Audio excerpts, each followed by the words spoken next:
Welcome everyone, all of our first timers, very special welcome. Everyone who keeps coming back, thank you tons for being here because these webinars wouldn't be the same without you guys. So thank you. My name's Alexa, Operations Manager here at BPM RIA office. BPM RIA stands for Broward Palm Beach Miami Real Estate Investors Association, your only local chapter here that is partnered with the National Real Estate Investors Association. So we are here with Andy Heller. He's going to introduce himself in just a minute. He is going to get into turning today's rising mortgage delinquencies into tomorrow's real estate fortunes. Some of you may recognize him, some of you may not. So I'm excited to show you guys what he's all about. Well, he's going to show you guys what he's all about, but you get it. So we have some upcoming events coming up. As you guys all know, you can get to these events from the website, bpmria.com. Go ahead and check out the links that I will be throwing in the chat for you guys. Going to be, trying to provide as many helpful links in the chat section for you guys to go ahead and click, bookmark, whatever you got to do. Definitely want you guys to pay attention. But I'm trying to help as much as I can by plugging you guys in with everything that goes on here at BPM RIA. So we will have a webinar next week. We've been taking all of your topic requests on what we should talk about next week because it feels like it's September, so it feels like we talk about everything already. But had a couple people reach out to me. I'm thinking maybe a webinar on probates. You let me know, put it in the chat, or send me an email if you think you have a good suggestion for what we should talk about next week. And right around the corner, our October monthly meeting. This is going to be virtual. So go ahead and register for the monthly meeting. You're not going to want to miss it. We're having Walter come in. If you don't know who this guy is, just look him up. Highly recommend you look him up. He is really cool. I met him at the National RIA Leadership Conference a couple months ago. And that's why I brought him in, because I have a big feeling that you guys are gonna love him. We always try to keep it different topics, keep it nice and fresh for you guys. So I really hope you guys love him. I have a lot of faith that you will. So, and no camera. You guys don't have a camera during the webinars, only during the meetings. There's a lot of people in the webinars, so that limits the cameras. So he is coming back. He's graciously coming back for a virtual Zoom training that Saturday. So go ahead and buy your tickets there. He did want to keep in mind, we have a ton of realtors in our network. He wanted to keep in mind of their schedule and everything like that. So he is starting this training at noon because he knows a lot of the realtors and people that want to come to his event probably have, things to do in the morning, different appointments and things like that. So yes, go ahead and go to the website right now. We have already so many events posted on there, but more will be posted. So we're going to want to register for all of those that are on there right now, and just keep your eyes out for any that I add on to the schedule. Alrighty, so best way to keep up with the events, text the word BPM REIA to 954-800-6961. And you will get a text message to remind you that we have a webinar or training or something that day. So go ahead and text the one word BPM RIA to 954-800-6961 if you'd like text message updates for our events. And take a picture if I'm running a little bit quick for you guys. And it's also in the chat for you. Alrighty, so as many of you know, we have a ton of benefits for being a member to the RIA. You actually get in free for our networking meetings and our special seminars and workshops and everything like that. Your guests come in at a discounted price, half price for the networking meetings. And the best part is the National RIA membership benefit package that you get a ton of discounts from Home Depot, Office Depot, Avis, Budget, Arcana Insurance, which is now MSI, just so many benefits. And as you guys, I hope your calendars are marked, our next in-person quarterly meeting is November 2nd. And we'll talk about that a little bit more in a bit, but I would highly recommend you mark your calendar. The event is on our website, so keep your eyes open for that. And I hope all of you can make it because I want to meet all of you in person. So yes. As a lot of you know, but many of you don't know, we do offer one-on-one coaching and mentoring as well. We offer this here at the RIA. We do coach our students one-on-one. If you have any questions about this, we go ahead and book your call on the website. This is where we can set aside time, you and me, to get into it. We do put up 100% of the money for our students' deals and split the profit 50-50. This may or may not be a good fit for you, but you can go ahead and decide that for yourself by going to the website and booking that free discovery call with me so that I can get a brochure in your hands and you can go ahead and look into that and see if that's something that interests you. I'll go ahead and put my email in the chat for you guys. But last but not least, we always want to thank our sponsors, thank the National RIA, thank all of our corporate vendors, thank Andy, all of our speakers, all of our national speakers, all of our local speakers, and everyone in this webinar today. Like I said before, like these webinars would not be anything without you guys, without your participation, engagement, just a couple housekeeping rules, any questions. We're gonna go ahead and dump those into the Q&A box. You should see a Q&A box if you hover on the bottom or top of your screen in the Zoom menu. So go ahead and put all those questions you have for Andy in the Q&A section. I will be putting a lot of helpful things in the chat for you guys. So take note of that. And I will be monitoring the chat. So if you have any questions, Q&A, you can reply to Andy if he's chatting with you guys, wants feedback. You can put those responses in the chat box, like you're having a conversation. But any questions, we don't want to miss them. So that's why we ask to put them in the Q&A so they don't get lost in the chat. So I will not take any more time. Andy, we're so excited. I don't know. Should I tell them? Like, Andy is coming to Florida, guys. He is coming to South Florida. So we want to bring him on and just do this, what we're doing right now, because he is coming down here to meet you all.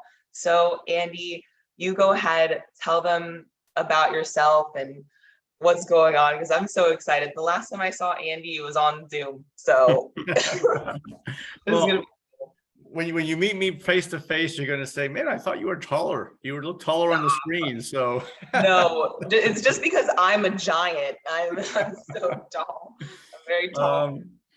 Well, first of all, everybody, hello. Let me tell you what we're going to do today, and also why I'm participating today when I'm going to come and do your general meeting and your workshop on Saturday.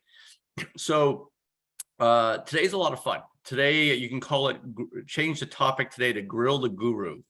I'm going to give about a 5-minute overview of my model, what our investment strategy is, just enough so you have a sense of what my students have done, what we've done for over 30 years, and enough to kind of foster some really good questions.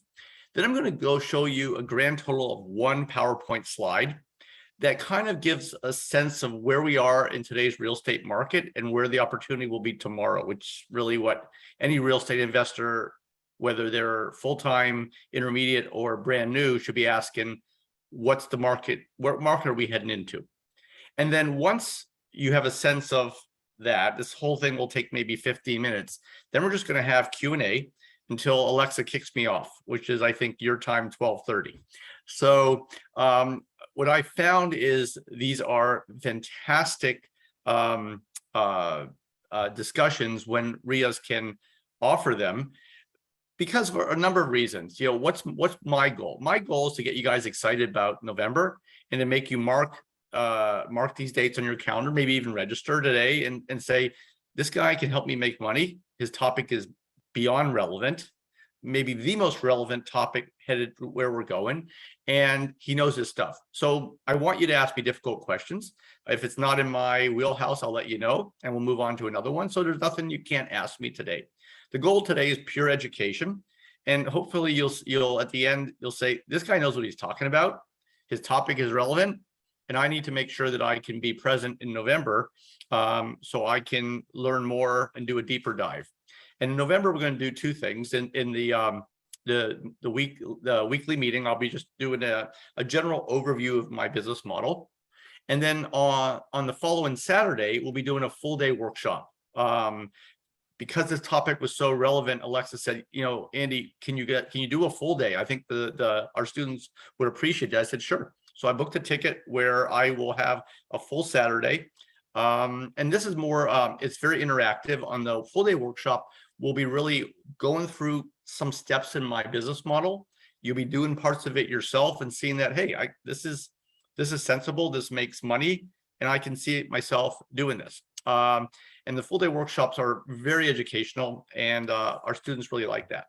So without further ado, let me go ahead and introduce myself, my business model, and then we'll go to that one slide and then open up Q&A. So at any point from now going forward, if you have questions, post it in the chat. And then once we're done with this initial introductory piece, Alexa will begin to filter the questions and we'll give them back to you, back to me, and then I'll answer and we'll take the next one. We'll see how much we can get to before we hit 12:30. So a little bit about myself. It's also very emotional and very fun for me to come to South Florida because I grew up in your hood. I grew up in St. Petersburg, Florida, went to University of Florida, spent lots of time in South Florida. So one of the added benefits of me as a national speaker is, other than my home invested market, which is Georgia, there's no part of the country I know better than Florida. So to have a national educator who also intimately knows your market, that's a bonus. So shortly after college, I moved up to Georgia and I began to invest. And it's funny, my success is tied more than anything to my failure to do what we set out to do.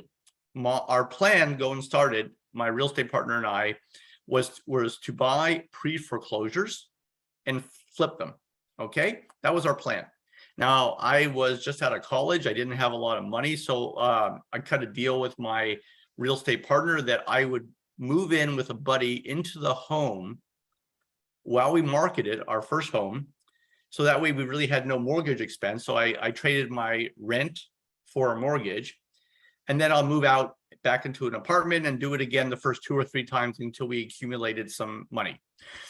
And that would keep our holding costs low. So that was our plan. All right. So in order to buy pre-foreclosures, you have to subscribe to some sort of a list. And we subscribed to this list. And it was a list of homeowners who were about to lose their properties within 30 days. We sent what was called bandit letters out to these homeowners. Some would call back, and then we'd have conversations. And if it sounded like there was some equity, we'd go see the homes. So I did this for about 2-3 months, guys. And to be honest with you, I hated it because it's a very low ratio of success. And every single family you're visiting is involved in a downward spiral. Their lives are falling apart. And I realized that I did not have the emotional wiring to deal with this. I mean, you can make money and technically you're helping out these families, but what these seminars don't tell you is that it's really gut wrenching, and it wasn't for me. Okay. Now, in doing this, guys, though, these lists that we subscribe to, they had a wealth of information, including the bank information. And there was one property where I spoke to the homeowner, and let's just say it didn't sound like there was enough equity for me to go there, but she had some equity, at least it sounded like. And I looked at this list also had the mortgage. So on paper, there was some equity, and I didn't know about the condition, but like 2 or 3 days after the foreclosure, I noticed that it was a small bank. I called the bank. I got hold of the person in charge of that property. He told me where there was a hidden key. I go out there. All right. I figured my math. I said, hey, we can make some money if we buy it at this price. We made an offer. We bought the property. There was no emotion. I didn't have to deal with this poor lady whose life was blowing up. It was a bank. It was a business transaction. And it was beyond easy. Now, our plan was to flip it, move in there, we do the fix up. We put it on the market, and I was a single guy at that point. And if you know anything about Atlanta, anything remotely fun is in the center of the city. And I was way, way out in suburbia. I joked I was 45 minutes away from anything fun to do. I was sitting right in the heart of families with kids, and that was a life I wanted, but I wasn't there yet. So I was, but okay, big deal. I'm going to be there for 1 or 2 months. We fixed it up, we put it on the market, we put a fair price. 9 months later, guys, I'm still stuck in this home. And I called my buddy, I said, I got to get out of here. Socially, this house is not working for me. So what we did was we changed the ad. My real estate partner was also an intellectual property attorney. And he said, you know, I heard about this lease option thing, but they tend to be structured in ways that are take advantage of families. What if we play with the terms a little bit? And our theory was, if you make the terms more fairer to the tenant, you'll actually attract a higher caliber tenant, and that will allow you to make more money. So we really played with these typical lease purchase terms, and we put the property back on the market for sale or lease option. In 2 weeks, guys, 2 weeks, I was out of a home we couldn't sell for 9 months. And 3 years later, that first family that moved in, bought the home, and we got a wad of cash. So we went from being the buy pre-foreclosures and flip for immediate gain investors to buying bank-owned property after the foreclosure sale. So basically, there in most states, there is a 2 to 4 month window after the sale before a property is pops up on MLS. We learned how that window works. We learned to work in that window, and we bought our properties primarily from 2 types of sellers: the smaller banks and credit unions.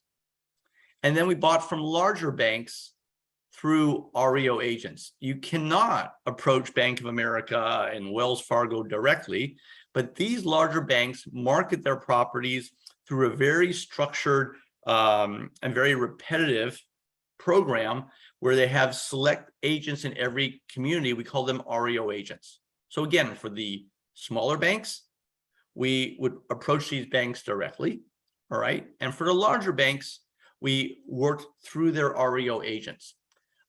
One of the other benefits of this way to acquire properties, guys, is that it's relationship driven.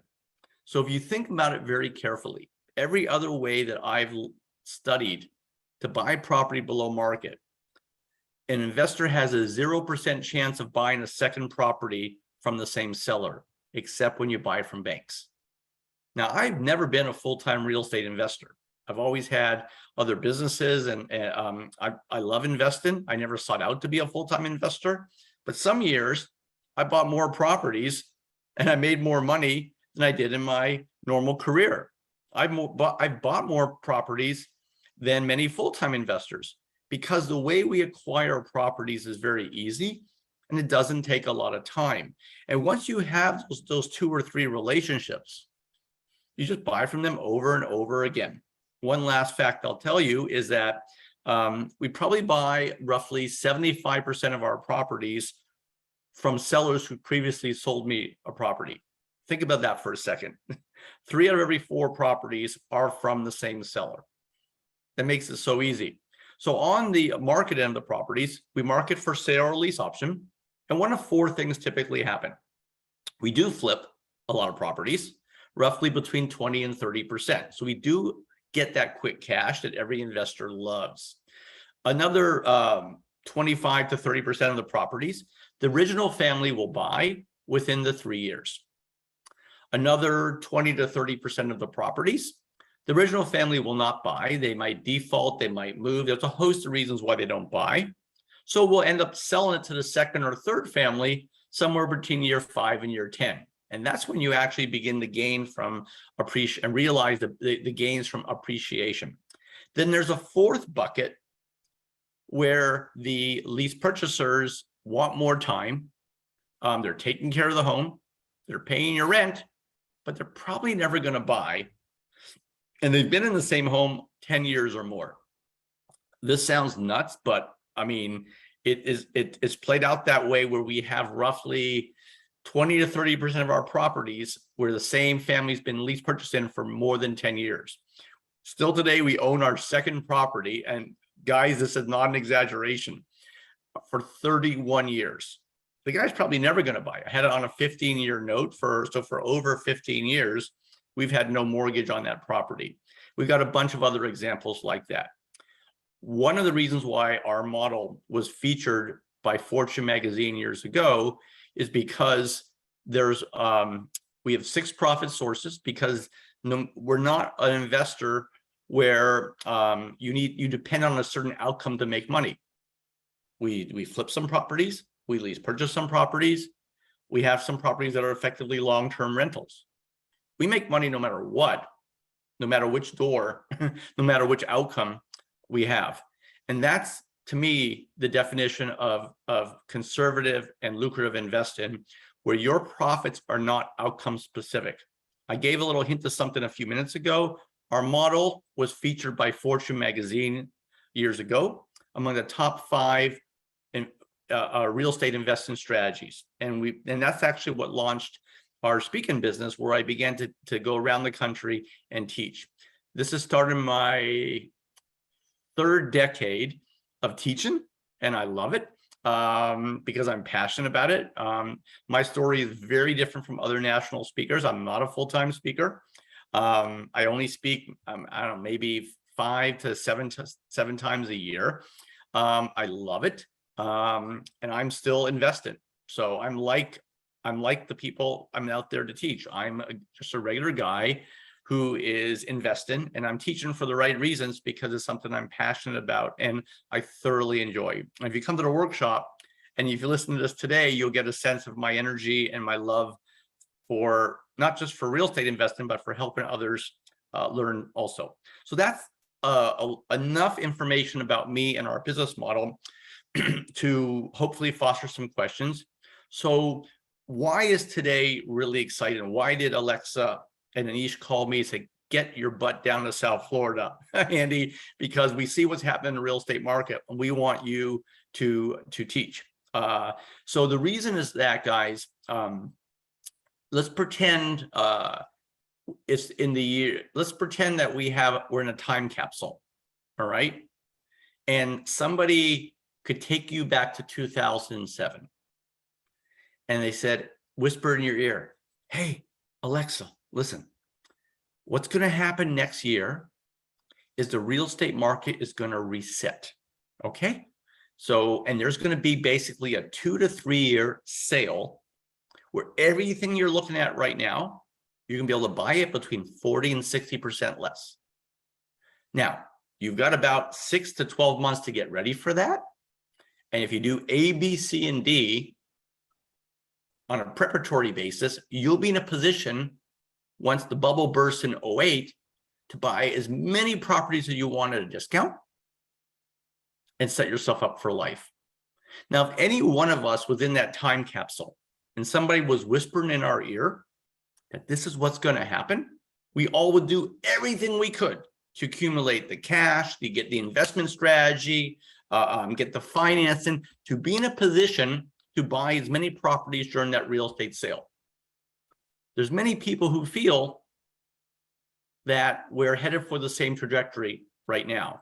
Keep in mind, the crash in 08 didn't just happen, guys. There were signs in the real estate market that suggested a reset was about to occur. And if anybody's seen the big movie, The Big Short, and if you haven't, I would recommend to see it.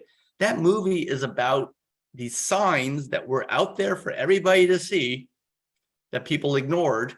And that's why the crash occurred, because the signs were there, but society didn't pay attention to it. Those same signs are occurring right now. And that's what we're going to talk about with this next slide. And then after that, we're going to begin to take questions. But the reason why I'm coming back to South Florida is because when the market resets, there's 2 things that happen. and I teach how to capitalize on both. Number one, REOs, which stands for real estate owned property. The number of properties that are owned by the banks because the homeowners default on their loans skyrockets. I teach how to buy those types of properties. And I've been doing it myself starting the 4th decade, and I've been teaching it starting the 3rd decade. So I know this topic better than anybody else in the country. Number two, the slides are coming, guys, in just a second.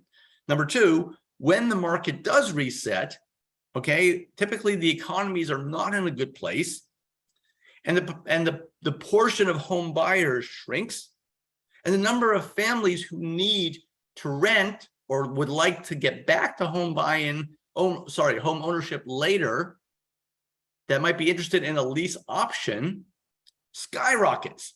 So the other thing I teach is lease option. So my model is not good for in these periods. My model is perfect. And that's why Anish and Alexa have asked me to come back.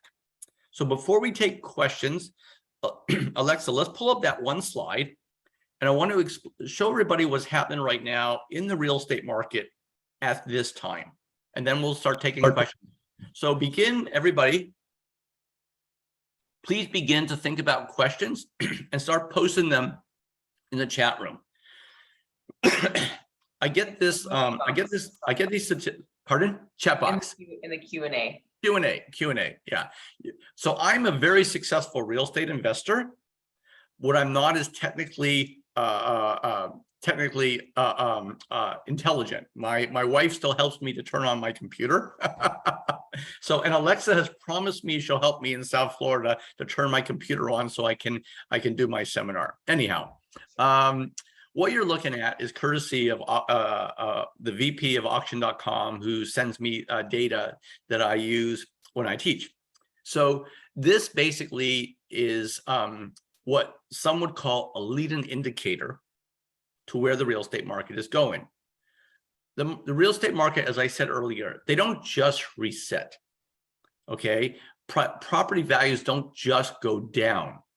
They go down when the supply of properties elevates and demand goes down. Supply and demand. Anybody says this is economics 101, all right? Same thing with real estate. And when people lose their homes and walk away from their mortgages in high numbers, that dramatically elevates the supply, all right? And that factor also drives down prices. Now, we are in a very interesting time right now, okay? Because there's kind of been a double whammy to the real estate market. So let's go back to the Great Recession in 08. In 08, property values skyrocketed, all right? And they were driven by these naughty loans, okay? So properties were selling at prices that really people couldn't afford, and they were getting loans that were essentially they didn't qualify for. Boop, and that bubble burst. Well, two things are happening right now, not one. The first is that property values, we've all seen this, have dramatically elevated over the past year, where frankly, a lot of people, middle-income families, cannot afford homes, okay? That's a bad sign. The second thing that's happened, guys, is because we're coming out of the pandemic, states and around the country, many have had foreclosure and moratoriums, all right? What does that mean? It means that governments did not allow states to foreclose, all right? These are called foreclosure moratoriums or forbearances, okay? Now, it was pretty much, okay, let's just take a step back. What happened then? And it doesn't matter where you stand on your opinions on government intervening, but what we all have to remember, let's be kind. During the pandemic, governments were scared all around the world. Nobody knew what the economy would be like. in 6 months. In the history of mankind, I'm not aware of any circumstance where the global economy shut down for 2 months. I mean, I was hearing words like depression and way scarier predictions in the spring of 2020 than fortunately we all realized. And because of that fear, governments looked to do what they could without knowing what tomorrow will be like. Okay, so whether they did the right thing or the wrong thing, the reason was the unknown trajectory of the global economy. And one of the things they decided to do, we've got to help people stay in their homes. So we're going to prohibit foreclosures for a period of time. So what I've learned as somebody who's been investing for now starting my 4th decade, these moratoriums are really good things to do for people, but the ratio where it is actually successful is very small. Okay, people who are in trouble typically eventually lose their homes. So what these moratoriums often do is they delay the inevitable and create a bigger number that one day poof, pops. And if you'll see this chart here, what you'll see here is a dramatic recent increase in delinquencies. Mortgage delinquencies are the leading indicator to where the real estate market is going. When mortgage delinquencies rise, typically REOs rise in the future. When REOs rise in the future, property values go down and the economy slows. What you're seeing right now is the first indicator of a likely reset. Now, what I also have to say very fairly is my objective is to come and teach you how to take advantage of this. I believe passionately it's coming. But if you ask me what day, if you ask me how deep it's going to go, what I'm not able to do is I don't have a crystal ball, everybody. I'm just an educator. And now, because I'm not, unfortunately, 25 years old any longer, okay, I have the benefit of experience. I have seen 3 significant down cycles in my investing career, and I know how the market reacts heading into them. And I know what the sale looks like after them. My goal is to get you guys in a position where you see this, you get excited, and you begin to take steps today. So when this sale happens, you're ready. My belief is it's coming fairly soon. And my belief is it will be impactful, which is why I'm coming to South Florida to show you how to get ready to take advantage of this. So again, what you're seeing here, the main point to look at is back in August of 2020, these delinquencies were around 50,000. Today, 420,000. Okay, so we're about 800% higher. Okay, this is elevated because of the moratorium. Under no circumstance should that happen naturally, but the fact is, this is a bit scary, guys. Okay, there's even a nickname in the real estate investing vernacular for this. They call this shadow inventory. Okay, this is going to be real estate inventory in the near future. And when you see the rise in delinquencies, you see this increase in shadow inventory, you can pretty much bank on there being a spike in REOs. And that's what I teach, how to buy these properties below market before others are aware of them. So without further ado, Alexa, I hope we have some good questions. What do we got posted in the chat? Is that right? Or in the Q&A? A couple questions here. Hopefully we get some more coming in, guys. So don't be shy. Yeah. Let me interject before you read those questions. In terms of questions, guys, ask me anything. Ask me about the REO the REO market, how we buy them, how my students buy them, funding, Lease purchase, why is that such a great way to market your properties? What if you're a buy and flip investor, what will be the value and the attraction of lease purchase? How might lease purchases differ? You can ask me about this, the slide we've seen here, what we see in where we think the real estate market is going, what these statistics indicate. Ask me about the Great Recession and how that reacted, where the opportunity was to buy. And as I begin to answer questions, just post more questions that you might have in the chat, and Alexa will ask me, and we'll continue to talk until we run out of time. So we can get rid of this slide now, Alexa, and for better or for worse, people can see a bigger picture of my face, and we can start taking Q&A now. So let's have some fun. Let's learn a lot, guys. And remember, if it sounds like I know what I'm talking about, and I do, I'm the leading expert in the country on bank-owned property, REO.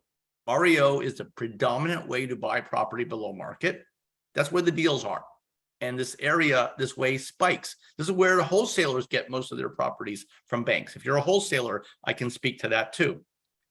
Whatever you do or don't do, sign up for Saturday, the Saturday workshop. When I come to town in November, Alexa will give the information when we're done and give me a chance to teach you. Because we're headed for, again, back to the first thing I said, if there was a little birdie in your ear who could whisper in your ear and take you back to 2007 and tell you exactly what's about to happen in the real estate market, and you had the benefit of advanced knowledge that nobody else had, every single one of you would take the steps to prepare yourself to buy as many properties after the reset of 08 as you can. That's what we're trying to do today. So let's have some fun. Let's learn a lot. Roll up our sleeves. My sleeves are already rolled up. Alexa, let's fire away. No sleeves here. I'm always ready. Let's go. Okay, guys, you guys are killing it with the questions now. I can see Andy put a little fire under booties, so that's great. All right, let's get started. There's a ton. So let's see. Okay, in lease option, how do you determine the sale price of the home they're renting from, or is the sale price only determined once they are ready to buy? Great question. Okay, so again, I'm going to tell you the way we recommend to do it.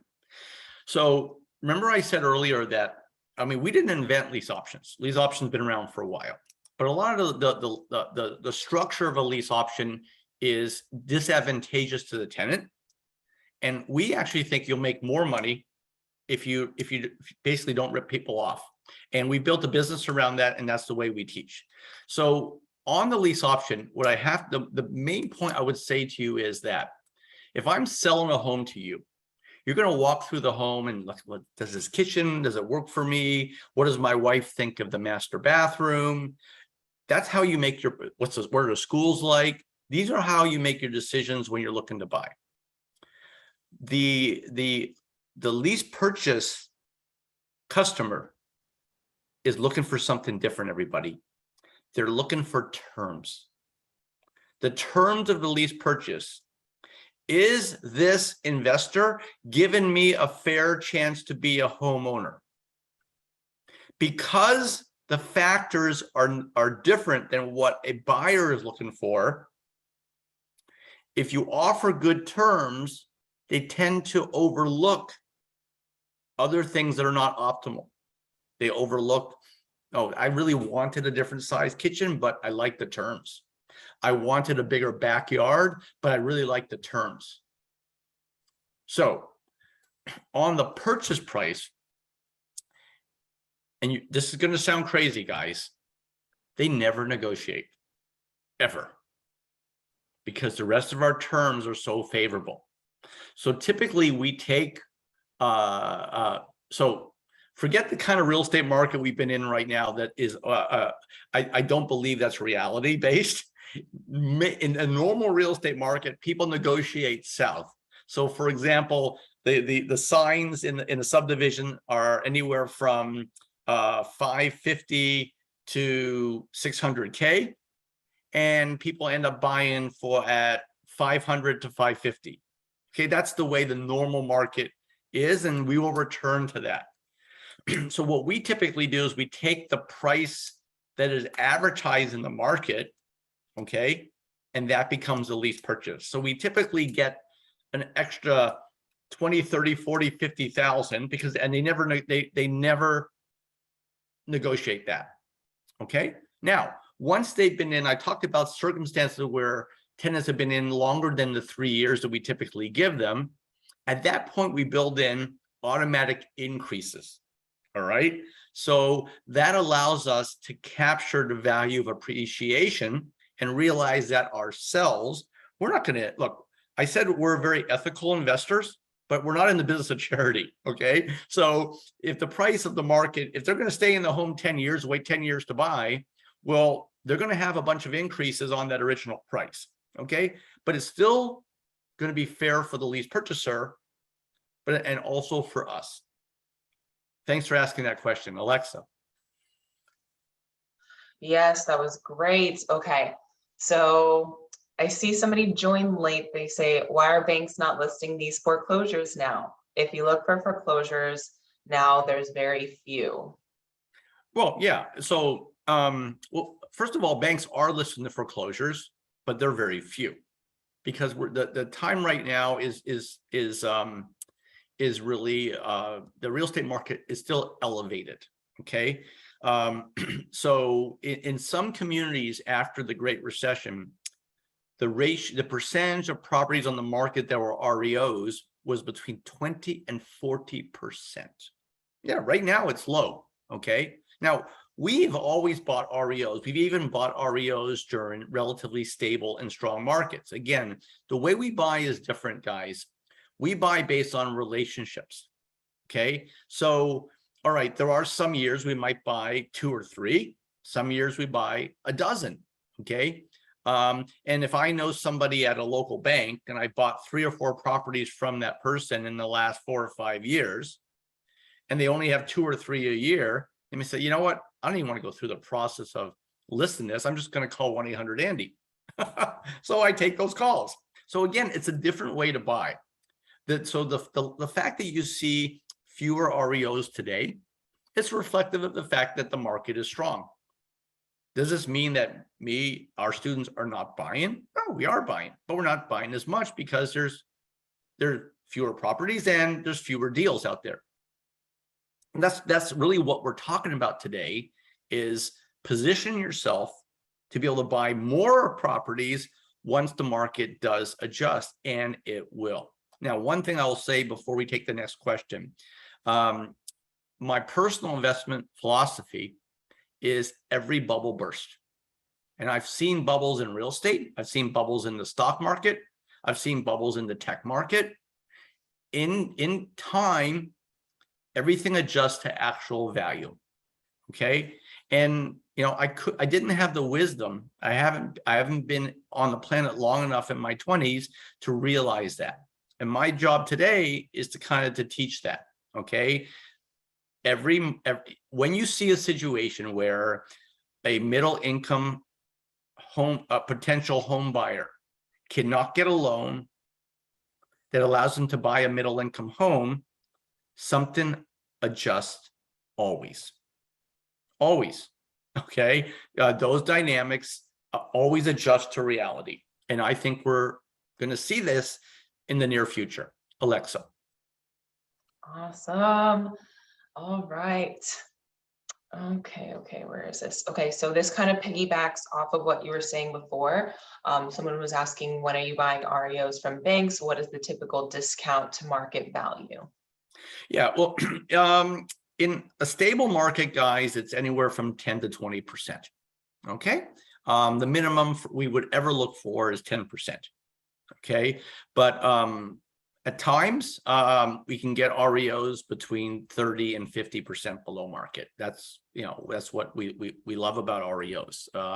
The potential to get them far below market exists. Your REOs, when you buy REOs, typically, particularly if you're able to buy directly from a bank or through an REO agent, in a stable market, you should expect a discount between 10 and 20%.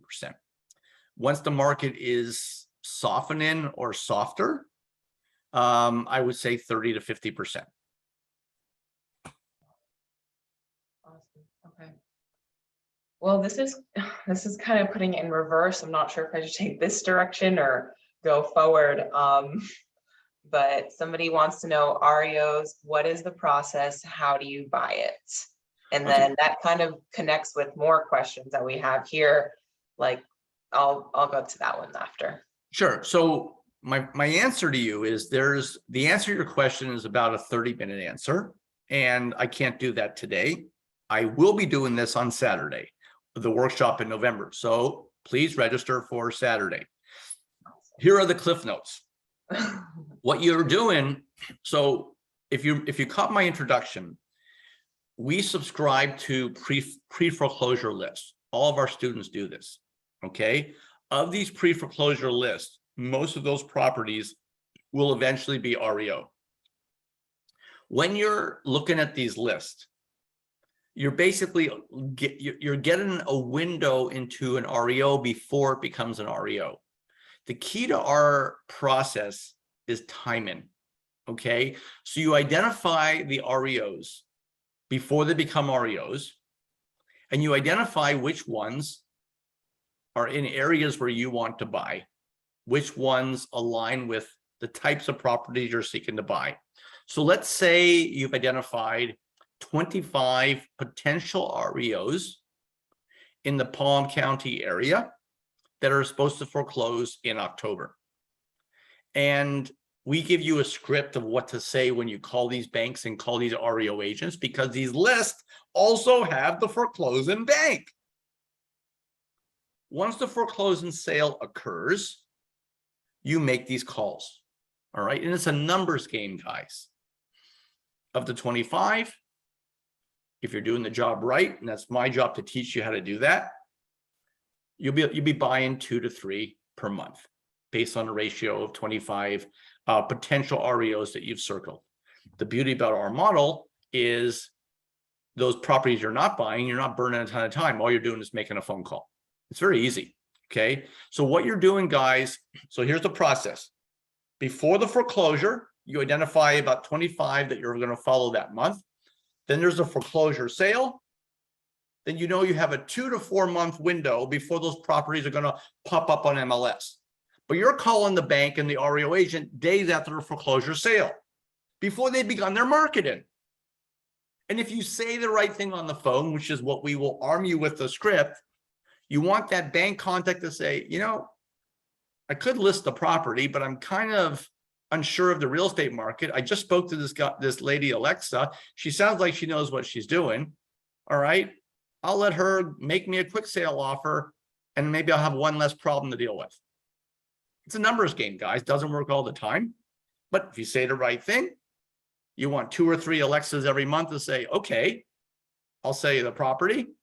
Boom. And that's it. And you just bought a property before it was even listed on MLS.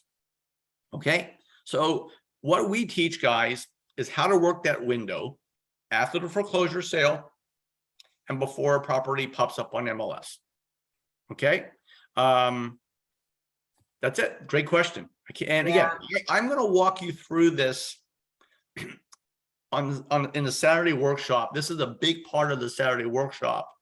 And if it sounded easy now, it's even easier once I go a little bit deeper into what do we look for in those lists? How do we get those 25 properties? It's simple, it's fast, and it's repetitive.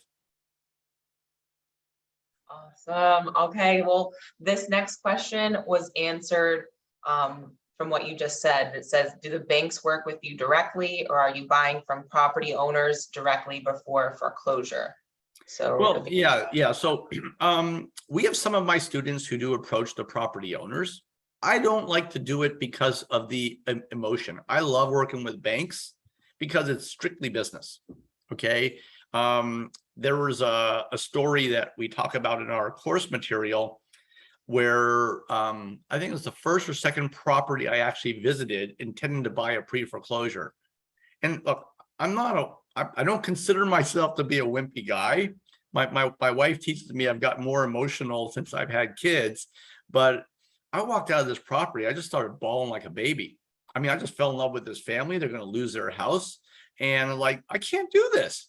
Okay. So we identify the properties in pre-foreclosure, but we make our purchase after they've been foreclosed on. So we're not buying from the individual. We have no contact with the individual. I have students who do buy from the individuals also, since they're looking at the pre-foreclosure list. I just don't prefer it. A big thing about what we teach is you want a model that's easy. You want a model that works for you for how much time you have. You want a model that's lucrative. And I don't mean to sound corny, guys, but you want a model where you feel good about your investing. I love what we do. The way we buy properties, there's no emotion at all, no contact with a family who's being foreclosed on. All right. And the lease purchase is like these families feel like they won the lottery when they got our home. I'm also going to say, we have had situations where we've had dozens of families who've completed the 3 years. The property went way up in value. We could have made more money saying, sorry, Alexa, you didn't buy in 3 years. Go out, find a new family, increase the price. We've not done that ever in our career. We've always given that family extension. Now we begin to push the price up. But so we are very much an ethical investor. That's what I teach. And it's a way to make money. And, if I can sleep at night. I feel really good. We make great money. It's extremely lucrative, extremely low time investment. Because on lease purchase, they take care of the properties. They rarely call you. So I love that. And, when these people buy homes, it's just like, I've had families just cry and thank us. Andy, if it was thanks to you, we're homeowners. And thanks to you, I got an extra $80,000 in my bank account that wasn't there before. But they love you. So anyhow, so it's a very different approach on lease options. And I will walk you through where on Saturday, where it's our belief, and I can back it up with numbers, you make more money when you approach lease options from an ethical and win-win perspective. I'll tell you a quick story before we take the next question. I had another investor who was coming to the back table at a seminar I did when I first started teaching. And they want to get my system. And they said, oh, Andy, we lease purchase also, but here's our model. We only give people a year to buy. We ask for a really large option fee. And when they don't buy, we kick them out, we keep it, we do it again. But I figure we can learn some stuff from your course. And I said, you can, but if that's going to remain your model, I'm not going to permit you to get my course. I don't want you as one of my students. And he didn't buy it. So I just fundamentally don't believe that's the way to run a business. And again, I will show you that you make more money when you treat people the right way. Alexa. Yeah, nice. Yeah, same here. We wouldn't have you if that was the case. So good. All right. Okay. So many questions, guys. I love it. All right. I thought it could take a few months to close on an REO. What terms do you put in your offer that gets the bank to jump on your offer rather than investor? That sounds like a Saturday. Yeah. So repeat that question. I want to make sure I understand it correctly. They're asking about the terms. What terms do you put in your offer that gets the bank to jump on your offer rather than another investor? Well, the purchasing from the bank is really seamless. The bank will say yes if it's a quick sale, if you can close quickly, and if they can live with the price. All right. So one thing I will say, because a lot of students say, well, Andy, you've got some cash and I don't have the cash. I'm just started. We just got started also at one point, guys. And for the first 4 or 5 years, maybe 6 years even, every one of our offers to the bank was contingent upon us getting an investor loan. Okay, so for example, if I'm making an offer based on me getting a loan, and I'm showing the bank I'm pre-qualified, I'm at 200,000 and Alexa offers 200,000 cash, she's going to get the home. If I offer 205, I'm probably going to get it. If we're at 202, it depends on the bank. What the banks need to see from you is that you have done your homework and you can close. That's all a bank cares about. So if you're utilizing private money, if you're utilizing an investor loan, if you're utilizing all cash, whatever financing vehicles you're utilizing in your offer, show the bank that you can close and they will do business with you. And once you buy your first property from that bank, you've already made the impression, then it becomes even easier, okay? The bank cares about that you are serious and that you can close. We give you the contracts for the purchase offers in the course, but the main thing the bank needs to see from you is that you're not a flake and that you're going to close. The number one thing the banks don't want to see is investors play games and back out of offers, okay? Now you can make your offer contingent upon inspection and walkthrough. We always do that, okay? And we don't nickel and dime the banks. And I tell the banks this, I said, look, I'm not going to pull this offer or counter unless we find something major. All right, I've already done a visual. So banks need to see that you don't play games, and we'll help you out with that with some pointers. It's a great question, but the contract itself, super simple, and we give it to you in the course. Nice. Oh, great. Awesome. Awesome. So they don't even have to do it themselves. Something provided. So cool. Okay. So this is kind of piggybacking off that a little bit. I know the beginning of your journey is much different than now, but I have somebody asking, how are you buying these? Are you paying cash or getting financing? Well, again, what I always distinguish with students, what Andy Heller is doing doesn't have to be what you're doing, okay? And I like to answer that question is, I can tell you what I'm doing, but I can also tell you what a lot of my students are doing, okay? Probably the most popular way my students buy is with private money. So they raise the capital, all right? They make their purchases with cash, and they finance on the back end. That's the primary way we buy. We don't have available $30 million in cash. I think I wish I did. All right. We have enough cash for a certain number of homes. Okay. We buy. If we flip the property, I haven't even wasted any money on a loan. All right. We rehab the homes. And then if I end up lease purchasing, then I'll refinance the property.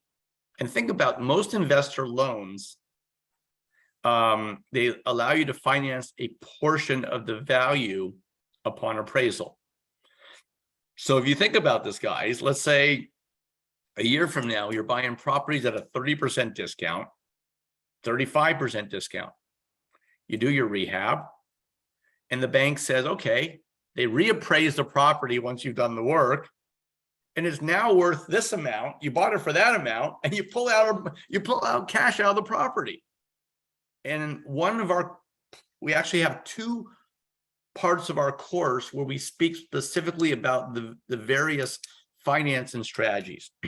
So don't worry about what I do. And again, if you don't have the capacity to raise private money, you don't have cash, all right?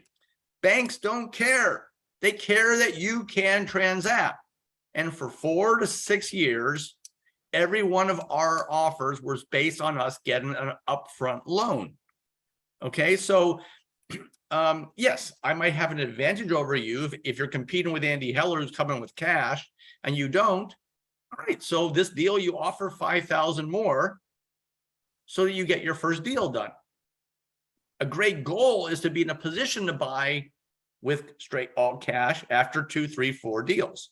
Okay, and if you flip some of these, you'll be able to, hopefully you'll be able to do that. Okay, so again, with banks, I always say, you know, I don't want to downplay the importance of financing. It's really important, but there's 8 or 9 different financing strategies that investors typically use. We lay these out in our course material, and you need to decide yourself, okay, what am I going to do? Okay. Credit partners, equity partners. There's, as I said, private money, upfront investor loans. These are different ways that our students who don't have the cash begin investing. Makes sense. And I went ahead and put a list of our vendor partners, different money people that we work with in the chat. Just so if you guys didn't know that we do have quite a few people in there on our website. So moving right along. All right. Let me interject there. I think it's great that Urea offers that, but it is always helpful to go to these money people and have an idea of which finance and vehicle is the right one for you.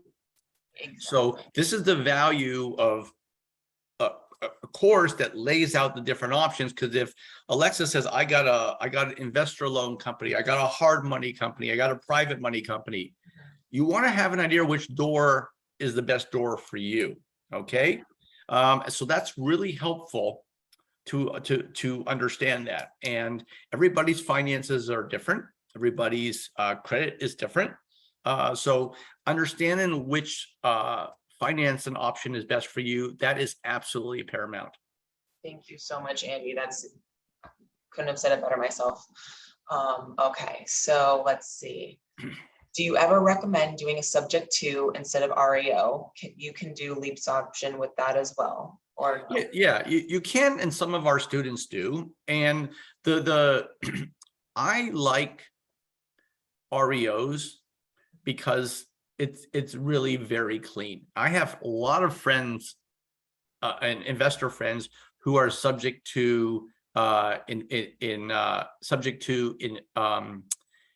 investors. But as far as I understand, subject to purchasing, you have a lot of contact with the seller. And I'm not in favor of that. Okay, it just doesn't work for me. Okay, there's lots of different ways to buy. And again, while I bought most of my properties with REOs, everybody, I bought properties probably 7 or 8 other ways. Okay, we're not one-trick ponies, but we come back to REOs because of one word: it's easy. Okay, but yes, the answer to your question is absolutely. I have a lot of students who've already been acquiring subject to, and they come to one of my seminars like, I can make a lot more money if I market these properties for sale or lease option. So they use the back end of my course, not so much the front end. Alexa. Makes sense. All right, they have second question here. They are using PropStream for pre-closures. It says they say it seems not be accurate or inaccurate. It is inaccurate. They're asking where you get your lists, if you work directly with the banks you have connections with for the pre-foreclosures. Yeah, so getting pre-foreclosure lists, there's 2 primary ways. There are some national listing services like auction.com, foreclosure.com. Last time I checked, they were a Florida-based company. Yep. But I prefer regional and state-based lists. Okay. Urea may know of some good ones in your area. Okay. You can Google, say, pre-foreclosure list, Florida pre-foreclosure list, South Florida, Broward County, Palm Beach County. Let me also say there's a third way. What these lists are, everybody, they are a compilation of free information. Okay, the lists are just saying, okay, we're gonna charge people 10 to 15 bucks a month or whatever for compiling this for them. When somebody is in a pre-foreclosure stage, that becomes a matter of public record within 30 days of the foreclosure. It's published in the local county newspapers that nobody ever reads. So you can also subscribe to these local county newspapers or find out from Urea where the state, or sorry, where each county that you're interested in buying in lists the pre-foreclosures. And they're on the back of those newspapers or online. All right. All these listing services do is compile them for you and put them in Excel spreadsheets. When I started years ago, it was a monthly report called the Georgia Foreclosure Report we subscribe to. So getting the data is actually very easy. Okay. I would recommend the state-based or county-based data over the national data. It tends to be more accurate. Alexa. Absolutely. All of our mentors and students use ReaFax. We have a discount code with them, and they are the best software for the state of Florida. I understand there's a lot of, national ones, but we also with national RIA, we have REI Pro. So there's REI Pro, there's ReaFax, and then we also have foreclosuresdaily.com on our website. So you might be able to meet Joe and wrap all this together on November 2nd. So yeah, so what I'll say, guys, is you've got a plethora of options. What you want to look at is which of these services tend to give you the data in a manner that is easier for you to go through. The one thing I'll say is there's kind of two stages to our investing. I don't go through those lists anymore. Why? I've got my sources. Okay. This is, again, a different way to buy than most of you are used to. You're used to being transactional investors. There's nothing wrong with that.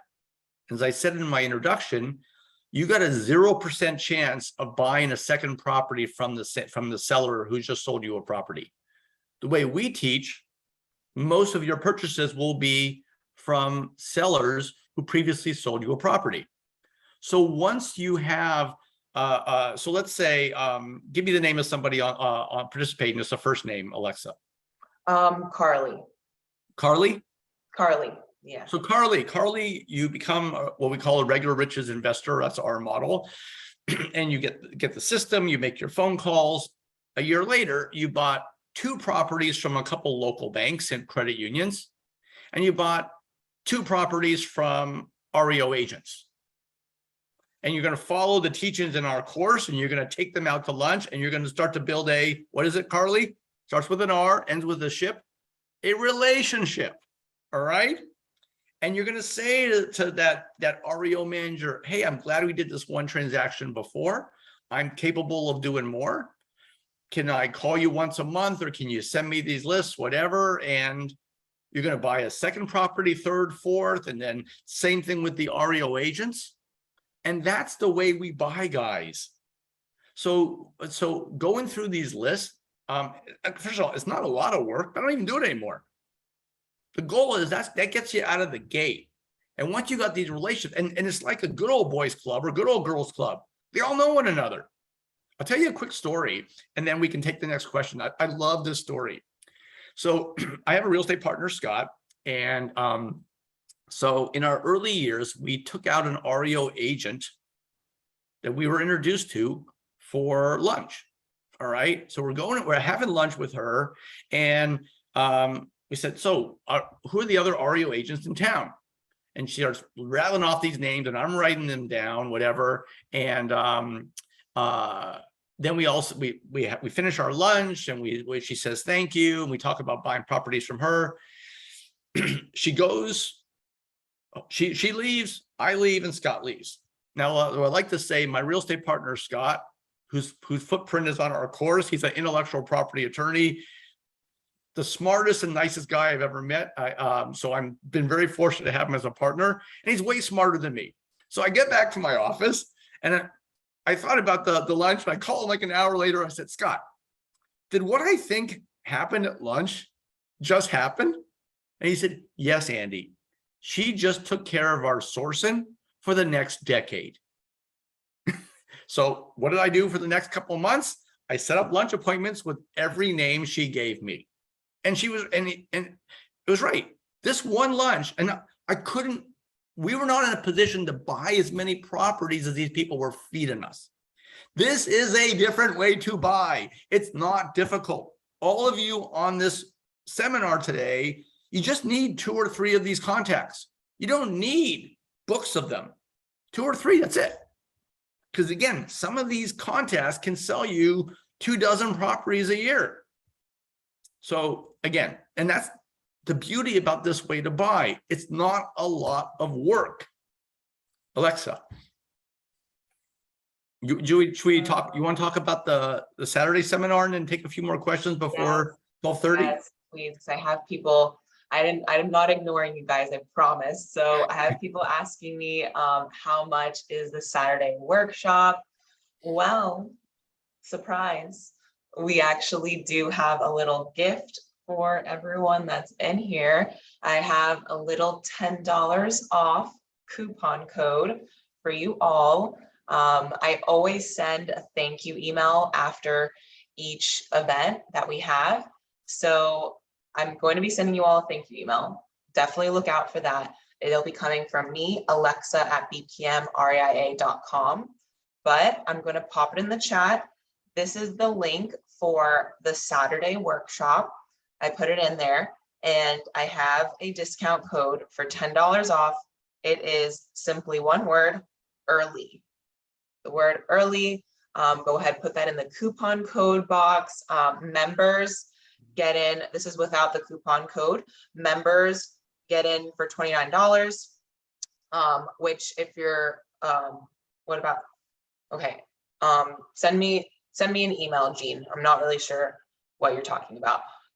All members get in $29, non-members get in $59. Yes, $59. And if you come at the door, it's going to be $69. So highly recommend you go ahead and get your ticket right now for the Saturday. This discount code is active for 24 hours because, like we always say, here at BPM RIA, we want you to be in action. It's just, we just have to do what you have to do. We want you guys to be in action. So it's live for 24 hours. $10 off, just lock it in. It's going to be limited seating. So we want you guys to get your spot, save your seat. In-person events, a little bit different than these online webinars. So you want to get your seat saved. And that's going to be Saturday, November 5th. It'll be following his Wednesday evening presentation. As you guys know, we do our meetings quarterly in person. We may trickle more here and there, but the quarterly meetings, you can count on those. We do the networking from 5:30 to 7, and then Andy comes on from 7 to 8:30. We have the networking room, we have the presentation. So it's the 2-part ordeal. It's a lot of fun. I bring in a ton of the vendors that we work with that I briefly mentioned a couple of them that you really need to know. These are going to be big resources for what you're trying to accomplish, and we work with all of them. So anyone that comes to us, they always hook us up. Here Andy he's hooking us up with knowledge and live Q&A, and we got a discount for Saturday now. Like, everyone who comes to work with us is really doing their absolute best to give us, something special and just hooking us up as much as possible. So we really want you guys to take advantage of that. We work hard to get amazing speakers in. I had a lot of private messages about this topic, and we're not the experts on this topic. That's why we brought Andy. So I want you guys to keep that in mind.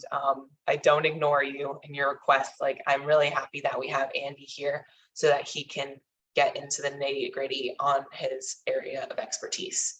So yeah, I saw one of the chats that somebody can't attend on the Saturday. I think we are talking about it, recording it and live streaming, so you can take the seminar the next day, then come on Wednesday to the Wednesday meeting.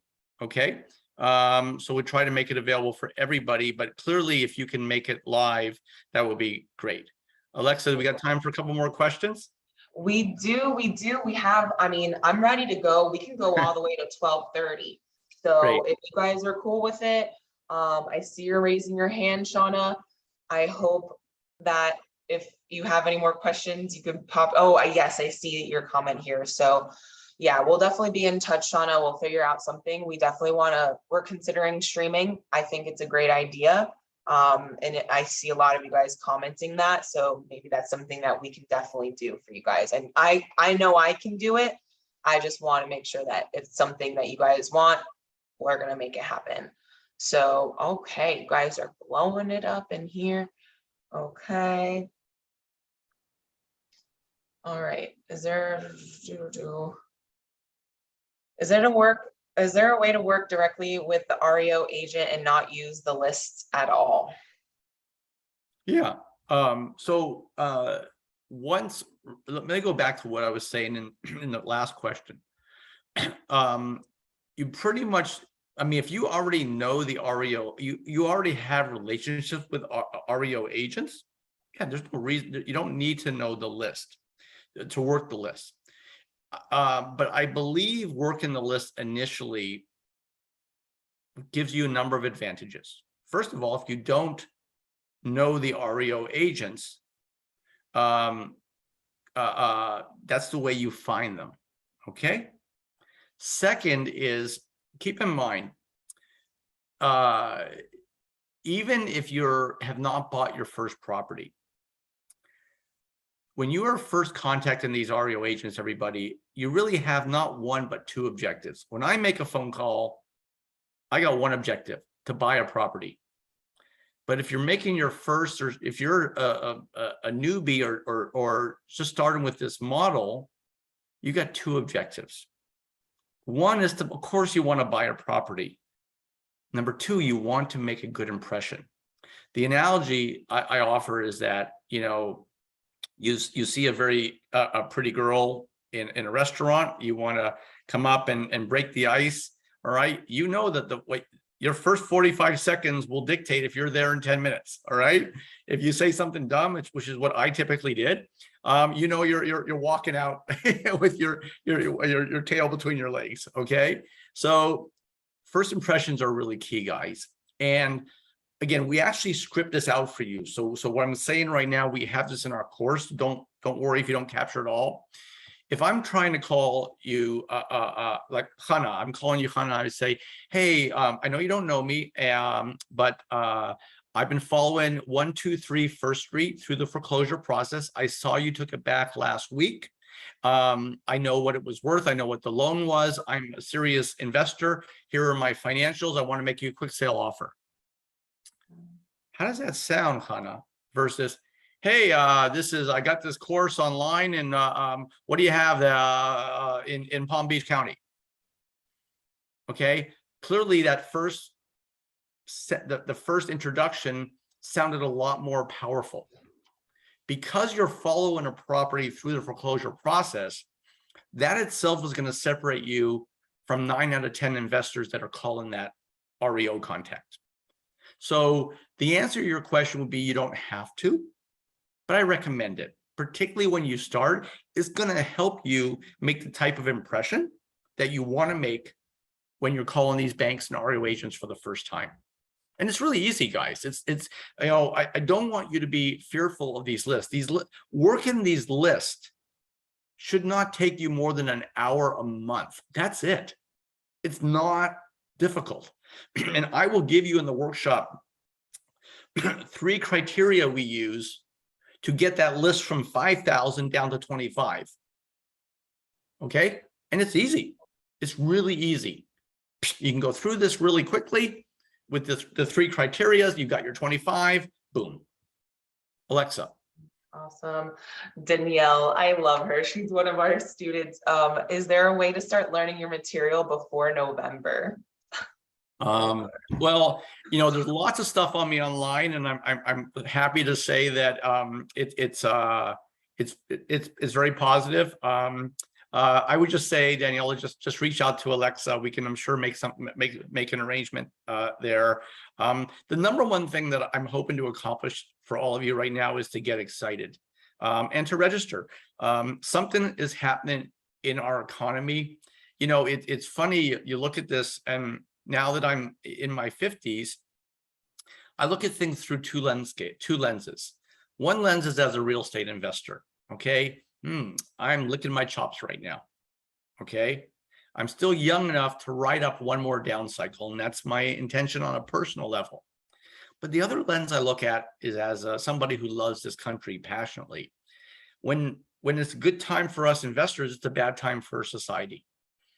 And so do I want to see this happen? No, because people are going to lose their jobs. People are going to have trouble. People are going to be downsized in their homes because they can't afford their homes.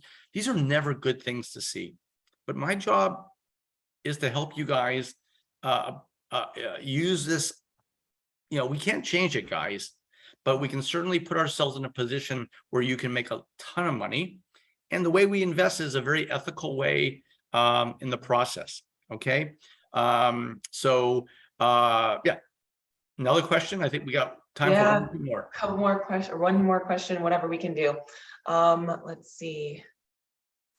Oh, so many to choose from. Okay, aside from the business model for your class, will you teach about financing options?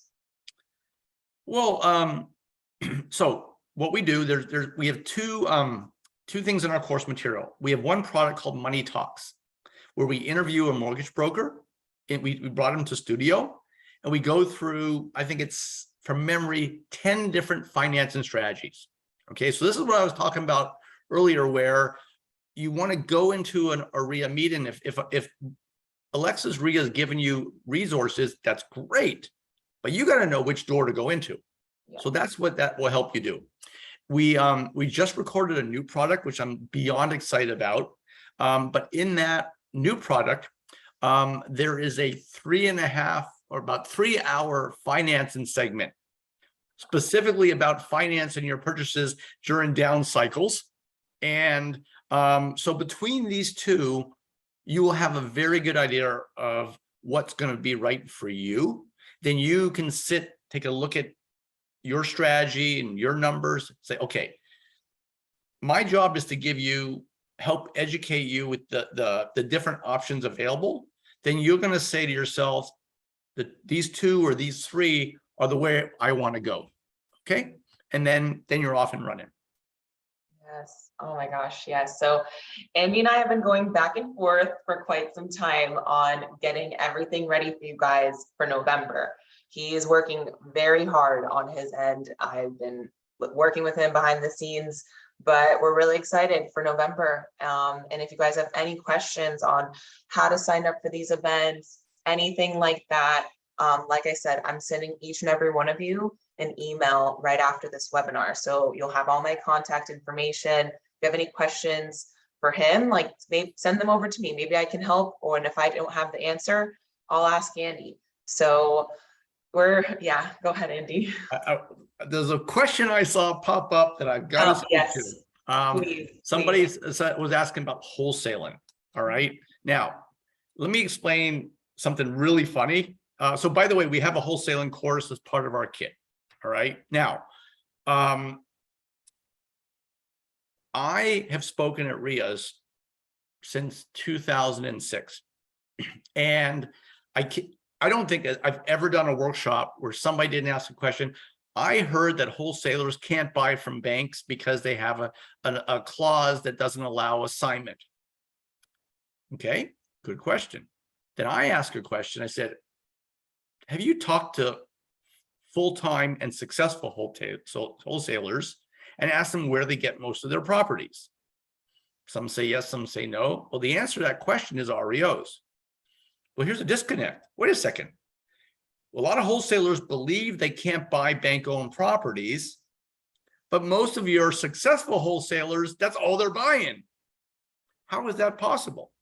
Well, the answer will be given to you on Saturday workshop, because yes, wholesalers need to be buying mainly REOs, and I will teach you how that works. And I'll also teach you how to deal with these assignment clauses. Okay. So yes, if you're interested in wholesaling, you need to absolutely master the REO process, because that's where the volume deals are going to be. Alexa, do we have time for one more, or are we done? Yeah, one last question, guys. Let's do it. You guys all will know where to find me soon enough. You all will know where to find me, and you can reach out to me. But this is awesome. Okay.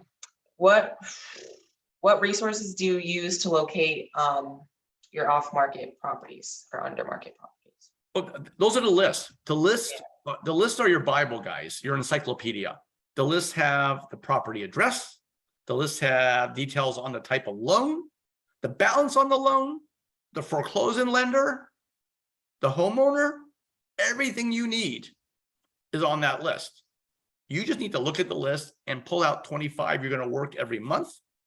And that's the way we do it. That's the way we start. Cool. I'm like, let's squeeze in one more. How do you factor in any risk around growing costs of insurance, insurability of an asset? Are there any specific insurance agents that deal with REO properties? So in the new course, we have a whole segment on liability and insurance. There's just not a 60-second answer to your question. Sure. But what I will say is, it's just a cost. All right. We do believe in making sure you have ample insurance. Okay. And it's a cost, just like your mortgage, just like your taxes. And then you add those three things together, you charge a rent that's above that, and that's your profit.